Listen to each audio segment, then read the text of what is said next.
Okay, so we're on, let's see, page 12.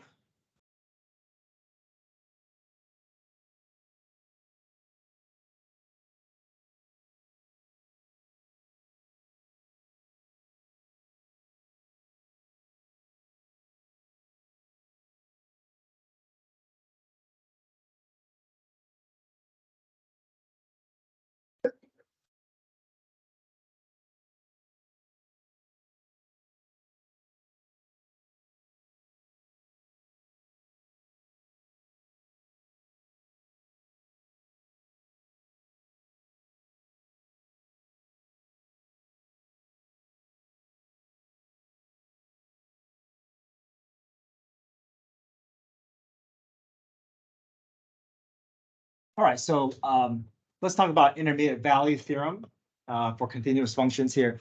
I would say this is a easy concept, but just for some reason, the reasoning can be a little wordy. Let me talk about what this is saying here. IVT is saying that as long as I have a continuous function, okay, so let's say I have a function that's continuous on the interval from A to B, and I know that f of A, let's say I want to have a target, let's say I'm trying to target a y value of 2. Okay, I want to know, is my graph going to hit a y value of 2? And I know for sure that my graph is continuous. I know that I'm starting at a y value of 3, and I'm going to end at a y value of 1. Okay. So if I'm starting at 3 and ending at 1, am I going to be guaranteed to hit a y value of 2 somewhere between? Yeah. Yes. Okay. That's all IVT is. This it's very it's something that that you would be able to conclude on your own without having to know any other outside information. Okay. So there's no calculus involved. It's just it makes sense, right? That if you're telling me that my graph is that there are no breaks in the graph, and if you're telling me that I'm starting either above or below the target, and if I'm ending on the other side of the target, I'm going to hit that target somewhere between. Okay. The only tricky thing that comes in play is if my function is for some reason not guaranteed to be continuous, or if my starting and ending point are not on either side of my target, or both sides of my target, then I can't guarantee it. Okay, so let me just go through these reasoning here. So function has to be continuous. We got to prove that it's continuous, not entirely. As long as it's continuous within the interval, that's good enough for us. Okay, our starting point is either above the ending point, or the ending point is above the starting point. And then whatever target we're looking for has to live between my starting and ending y value. Okay, so according to IVT, there's a value C such that f of C is equal to my target value, and I know that C is between A and B, or the other way around. Maybe, so C is between A and B, but f of C is just going to be between f of A and f of B. Maybe f of B is higher, maybe f of B is lower, but we need one to be above the target and the other one to be below. Okay, so let's look at some examples here.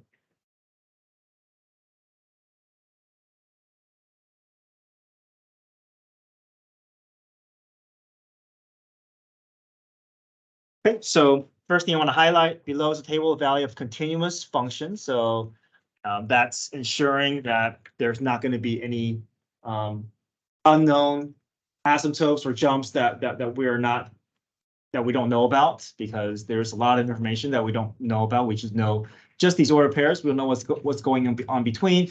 At least we know that there's no sudden breaks in the graph, that there's going to be continuous, at least throughout this interval that I have. Okay, so between 0 and 9, what is the minimum number of zeros? So it's asking, if you were to sketch out this graph, how many times does the graph have to hit a y value of 0? And we know it's going to be continuous, so we know it's not going to just all of a sudden jump over that x-axis. Okay, what would you say? 3, right? And the reason why is because from 1 to -5, it's got to go through 0 at least once. From -5 to 3, it's got to go through 0 at least once. From 3 to 7, it could go back to 0, but we can't guarantee it. Right? It could just go from 3 to 7 without ever touching 0, so we can't guarantee anything there. And then from 7 to -1, it's got to hit 0 at least once as well. So basically, we're applying IVT just by looking at those numbers, right?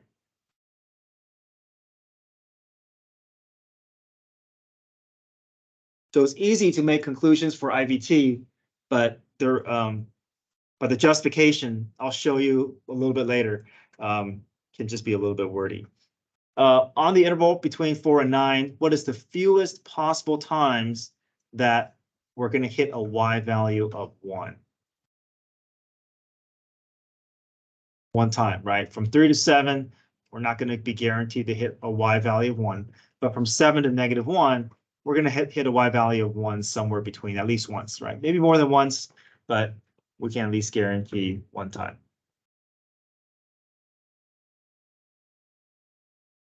All right, on the interval from 0 to 4, must there be a value for which f of x equals to 2?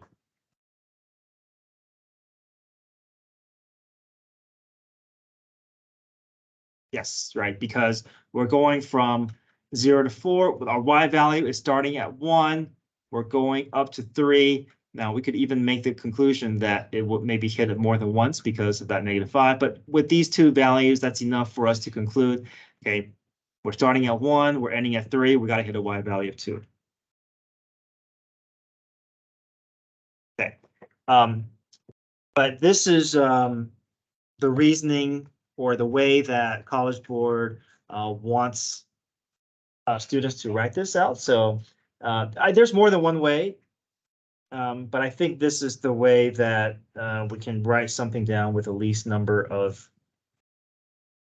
words here. Okay, so I've confirmed that my endpoints has a y value of 1 and y value of 3. I know I'm going to hit that too. Okay, so I'm going to say this. So by IVT, since my function is continuous, now we do want to specify, obviously, maybe sometimes the function is continuous for the entirety of the, maybe for all real numbers, but you just want to specify the interval that they're spelling out. So just to be safe, you want to specify, okay, whatever interval they give you, that's the interval that we're gonna use. Okay, we know that there's a value c. Now we don't know exactly when it's going to hit 2, but we know it's going to hit 2 somewhere between. So we're going to say there is a value c. We don't know what that x, that c value is, basically another way of saying an x,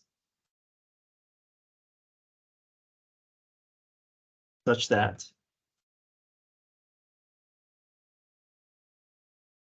f of c equals 2, since.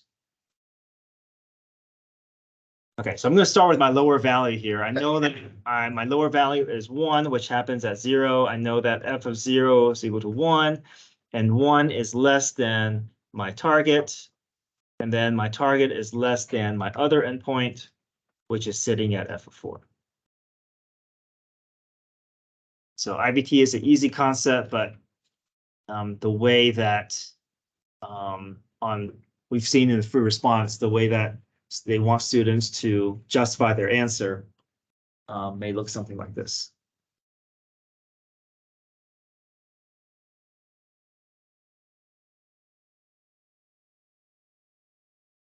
Okay, what about the next one here? On the interval from 4 to 8, could there be a value such that y is equal to -2 between 4 and 8?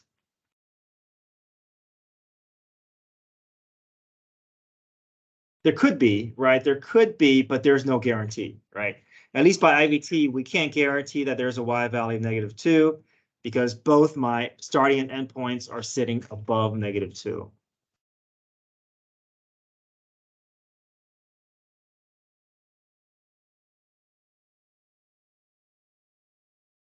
Yeah, so we can say there could be, but if we want to ask for a guarantee, we're not able to provide it.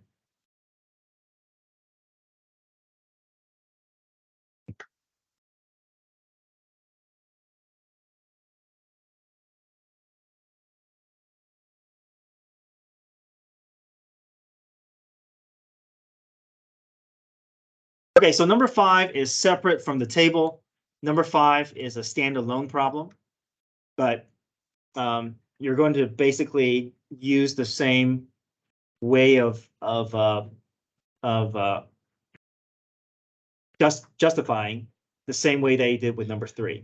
Okay, so see if you can find all the relevant information that you need to justify your answer for number 5. All right, so find your endpoints, make a statement about continuity, and then show that relationship where that target you're looking for is cleanly between the y values at your endpoints.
All right, so number 5, I have a polynomial, so I know my function is continuous everywhere, but I just want to identify the interval that they're referring to. So I'll say my function is continuous on the interval from -1 to 5. I'm going to find my endpoints, y value of 3 and y value of 21, and I can clearly see that between 3 and 21, my graph is going to reach a y value of 8 somewhere on that interval. Okay, so now I just have to be able to put it into a way of phrasing that will be accepted. So I'll say by IVT, there is a value C such that f of C equals to 8 on the interval from -1 to 5, since one endpoint, f of -1 equals to 3, is less than 8, which is also less than 21 coming from the y value of the other endpoint.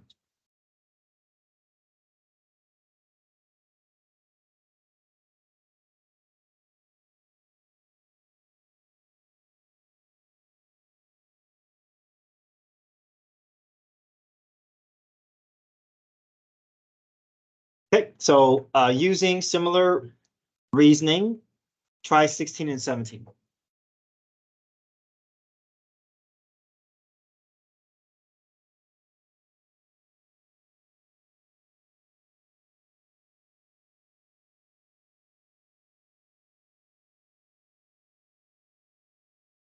Just something I want to point out is that just because a function, well, let me ask you this. If a function is not continuous, does that mean that IVT doesn't apply for that interval? Or, I mean, for a problem?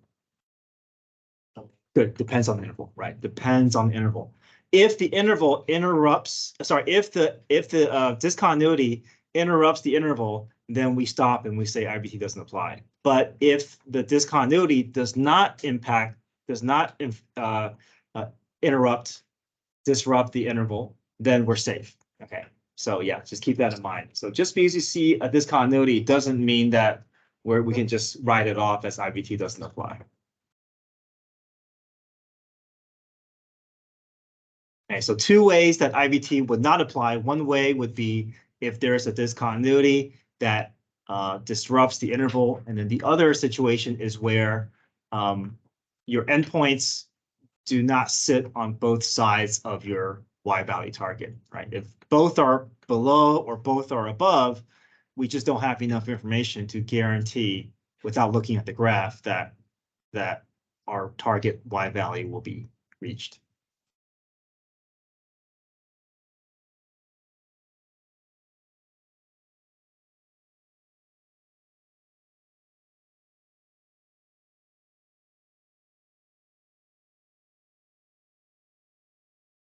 17 above the x, is that supposed to be a comma or like a?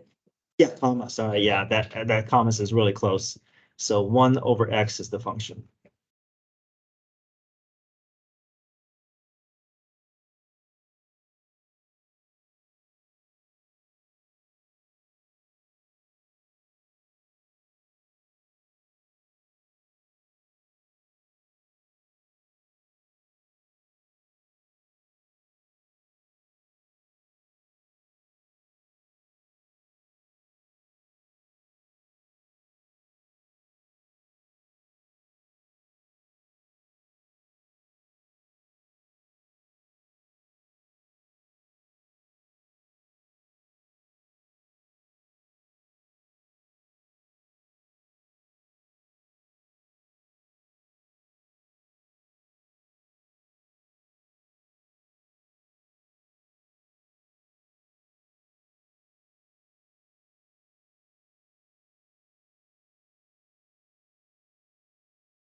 All right, everybody good with 16?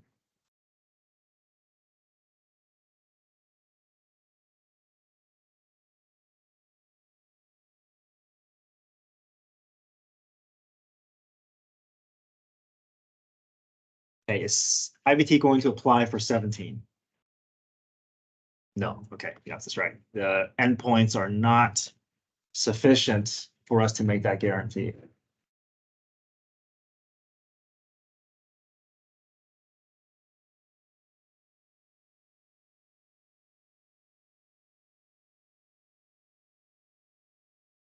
So IVT is a fairly easy theorem, but it's just the messiness comes with the wording. That's all. Okay, another easy theorem here is squeeze theorem, so won't take too long to go over this either.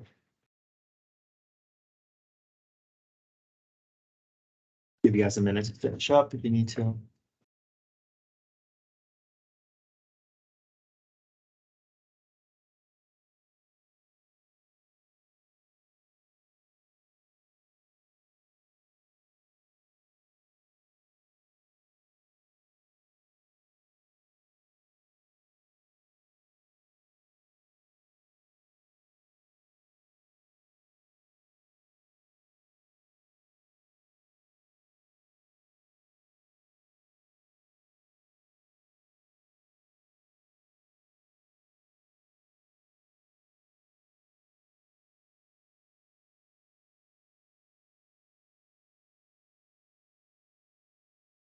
All right, everybody good with this page? Okay. All right, gonna have you guys copy down this diagram and the squeeze theorem definition.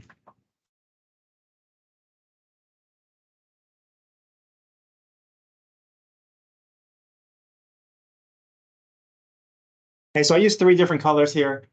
G of x is going to be the lower function. F of x is going to be the middle function, and h of x is going to be the upper function.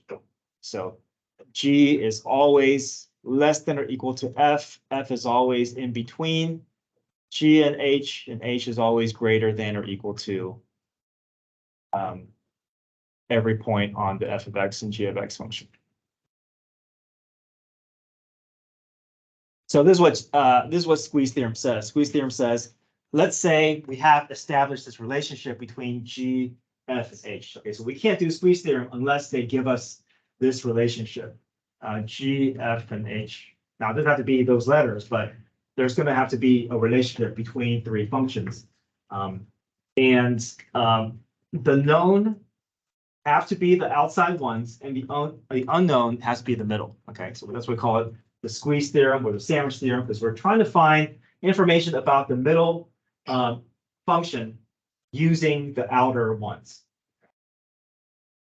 So let's say we're able to find the limit as x approaches a for the lower function. Okay. And let's say the limit as x approaches a for the lower function is some L, some y value. And so we know what the limit of g of x as x approaches a And then we also know that H also shares that same limit value. So even though we don't know anything about F except for the fact that it sits between G and H, if we know that G and H is sharing the same Y value, then there's no choice but for F to also share that Y value because it's going to have to get squeezed between those two values, right? So we know these are at the same value. We know this will also converge to the same value. Now, this doesn't work if the unknown is G or the unknown is the greater one. And it's only going to work if the one is that we're looking for is in between. Now, what if the limits are different values for the upper and lower function? Right, has to be in between it, but we can't narrow down and say a specific value, right? So really, squeeze theorem is only effective if there's a relationship here and the lower and upper function are converging at the same Y value. Then we can say for sure it's one number, but if the upper and lower values are not the same, then our squeeze theorem is not very strong, right? We know it's between the two values, but we can't say for sure what specific value it is. All right, so let's look at some examples here.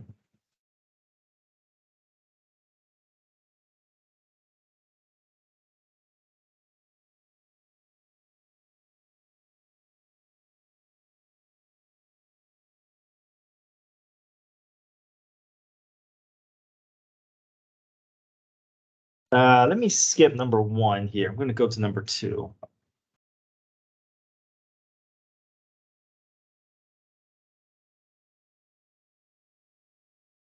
Number 2 says, let G and H be functions defined by this function, G of X and H of X. F is a function that satisfies G of X between F and H. We know F is between G and H, but we don't know what the exact expression is, so we can't just find the limit as X approaches 2 for F of X. We have to rely on information from G and H, and we're hoping that G and H will both produce the same limit. That way we can make a conclusion about what the limit is for F of X.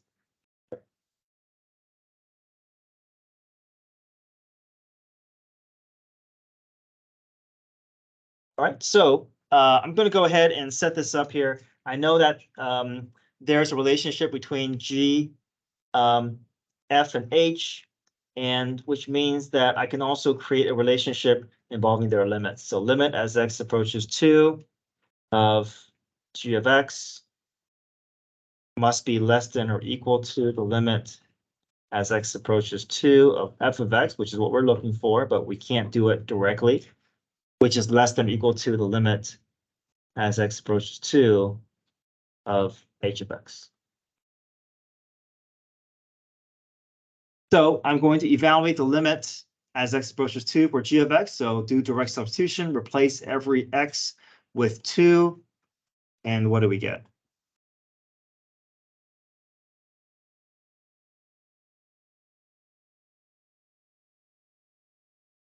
Four plus. I got -3. Okay, so -3, I'll say -3. Okay, so I know the limit is -3, so I can go ahead and put that down. I still don't know what my F of X limit is, but let's hope that we get something conclusive. How about on the right side here? 5. So this is not very strong, right? We know the limit is between -3 and 5, but unless we're given more information, we really don't have much to go with. So we say that the limit as X approaches 2 of F of X is inconclusive by squeeze theorem. Or squeeze theorem is inconclusive.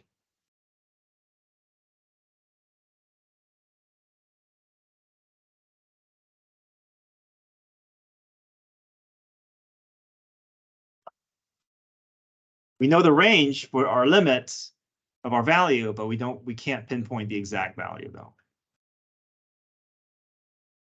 Okay, try number 3, same process.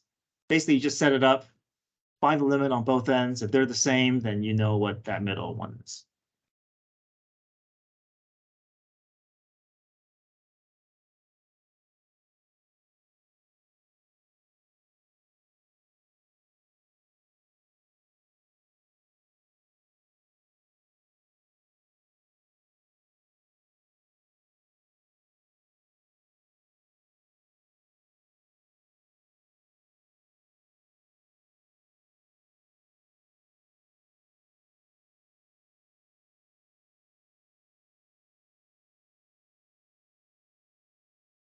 Okay, what do we see with number 3?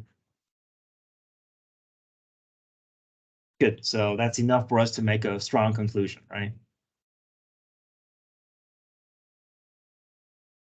All right, so it's pretty easy.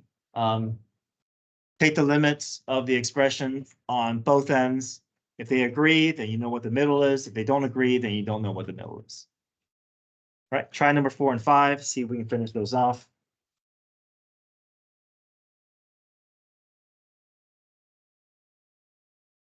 And we can get a head start into 1.5.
Okay, we can make a decisive conclusion for both 4 and 5.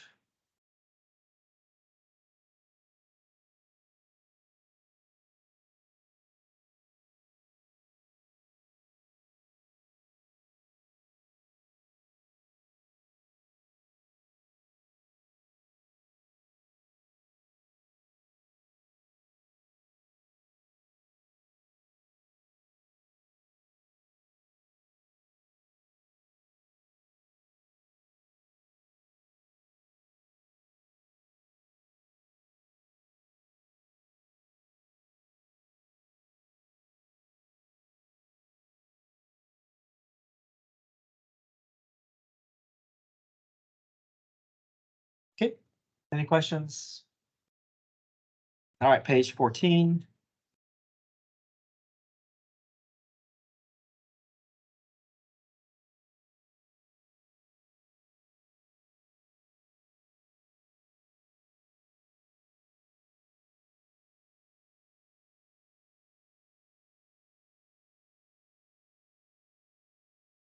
Okay, so number 1, use the function to answer the following, identify all vertical asymptotes. So let's go ahead and do this. Let's factor as much as we can. And then vertical asymptotes will come from the denominator factor that does not cancel out. Okay, so we have x squared plus 2x minus 8. Sorry, that's an x squared up top. It kind of looks like it's a little bit cut off there. So x squared plus 2x minus 8 and x squared plus x minus 12.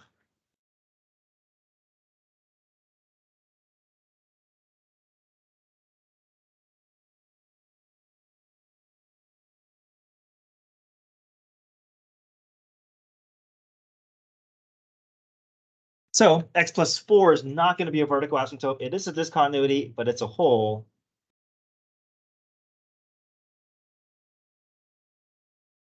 But we're concerned right now about vertical asymptote. So vertical asymptote is going to come from the denominator factor that does not cancel out. So we know there's one vertical asymptote at x equals 3. Okay, are we good with that? All right. So if we know that there is a vertical asymptote at x equals 3, we know that the graph has a certain selected options that the graph could look like. So I want to kind of just spell out those potential options, and then we're going to see if we can gather more information without the use of a graph in front of us.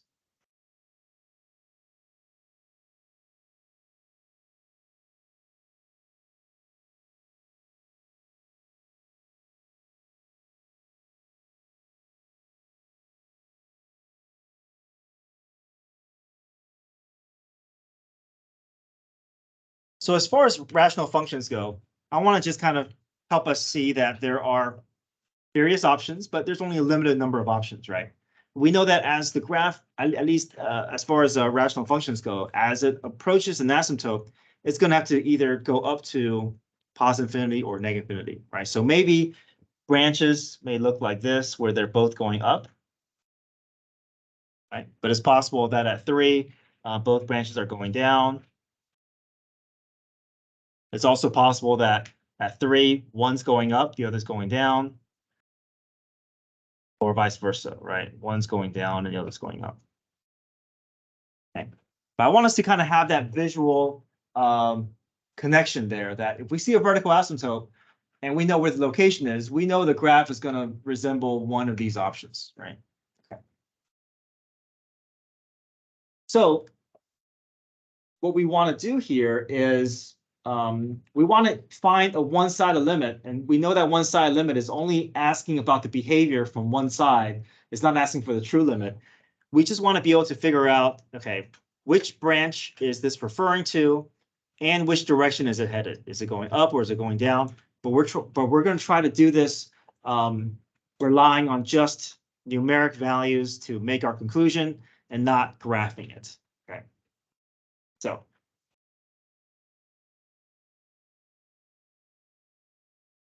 Let's look at number 2 here. Evaluate the limit as x approaches 3 from the left side of 3 of f of x. I'm going to go ahead and just get rid of the x plus 4, and I just want to focus our attention on this problem here, on that reduced expression.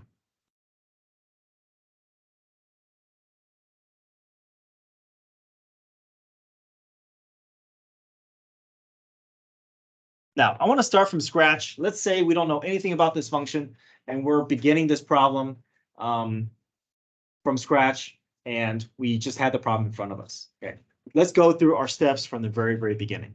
Okay, so limit as x approaches 3 from the left side of 3. What's our first step? Plug in the 3. Okay, so we're just going to plug in that whole number. That one side limit, we're going to ignore that feature until we need it. Okay, sometimes we may not even need it. Okay, so if I insert 3 in for x, what do we get? 1 over 0. So that is an indication that there is a vertical asymptote. We know that the true limit doesn't exist. So normally that would be our answer, that our limit doesn't exist. But then we go back and realize, oh, wait, it's asking about a one-side limit. So it's asking about a behavior of a branch towards that asymptote. So we can't say it does not exist here. Okay? But we know there's only 2 options, right? It's either going to be what? Positive infinity or negative infinity, right? But we don't know which option, right? Is it this? Is it this? Is it going up or is it going down? So now that we are down to 2 options, we're going to select the correct solution, and we're going to do this numerically. Let's say we didn't have a calculator, we didn't have the graph in front of us. So we want to just choose a value that is coming towards 3 on the correct side of 3. So I'm going to choose a decimal value that is relatively close. I'm going to test 2.9. Okay, so 2.9 is on the left side of 3. And all I care about is is 2.9 going to give my fraction a positive value or a negative value? Because if it's a positive value, I know I can conclude that it's going to be this behavior going up to positivity. But if 2.9 is going to give me a negative numeric value, I know that my graph is going to behave this way. Okay, so let's do that. 2.9 minus 2, is that positive or negative? Positive, right? And then what's 2.9 minus 3? Negative. And so therefore, positive over a negative number is always going to produce negative. So that's enough for me to conclude that we're dealing with that our one-sided limit towards the asymptote is headed towards negative infinity.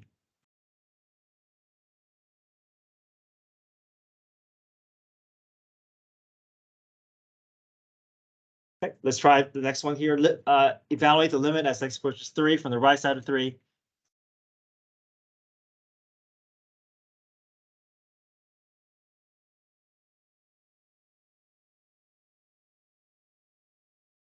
Again, I'm getting 1 over 0. I know there's a vertical asymptote. Normally, I would say, oh, the limit doesn't exist. But then I look back and I realized this is not asking for a full limit. It's just asking for the behavior of the curve as it heads towards that asymptote. But it's one of two options, right? It's either positive infinity or it's negative infinity, right? Those are the only two options because I've come to that point where I can make narrow down my options there. So I'm going to test the decimal value. What decimal value can I test? 3.1. That's an easy. Some students are asking, oh, can I just test 2 or can I just test, 4? You could, but it just feels a little bit safer if we're close enough decimal wise to make that conclusion. Okay. So my suggestion is use a decimal value within a tenth. And we're always going to be safe that way. Okay, so 3.1 minus 2 is positive, and 3.1 minus 3 is also positive, right? We don't really care about the numeric value. I just want to know whether it's positive or negative. So positive over positive is positive infinity. So I know my graph is going to look more like that as it heads towards 3 on the other side.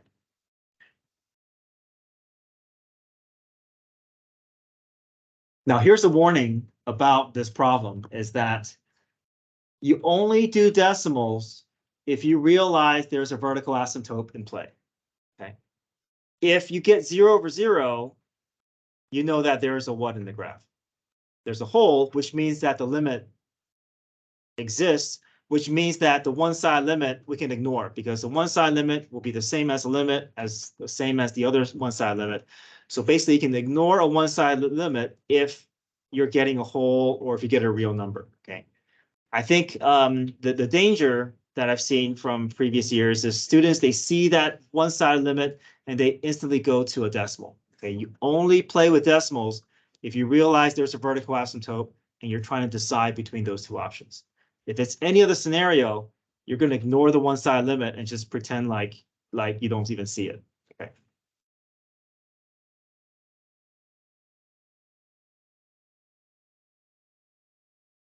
Okay, go ahead and try number 4. See how far you can get on your own with that.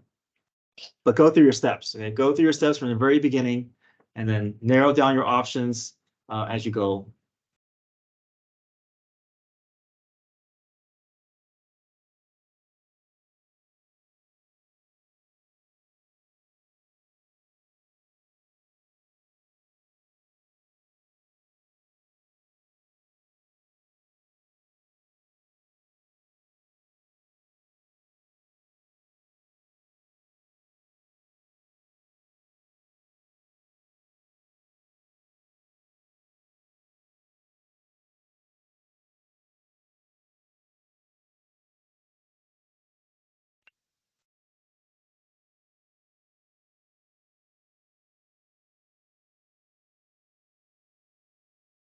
Okay, time's running short, so this will be our last example. What do you notice? Is there a vertical asymptote there? Yes. So now we know we got to play with decimals. What decimal value can we choose? 3.1. Yeah.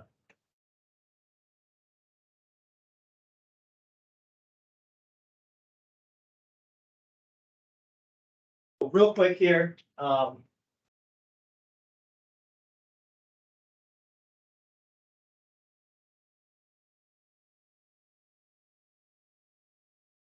let's say it was this problem, okay? And I want to test the decimal because I'm getting 1/0. What decimal value would I choose here? -2. Good. So just understand that if you're on the negative side, everything is kind of backwards. So on the number line, if this is -3 and -4, and if I want to choose a value that's to the left of -3, it's going to be -3.1, right? Not -3.9. So just know that on the negative side, things are a little bit backwards. But just always draw a number line and convince yourself you're on the correct side of your approach. Okay, homework tonight. Come and get your phones.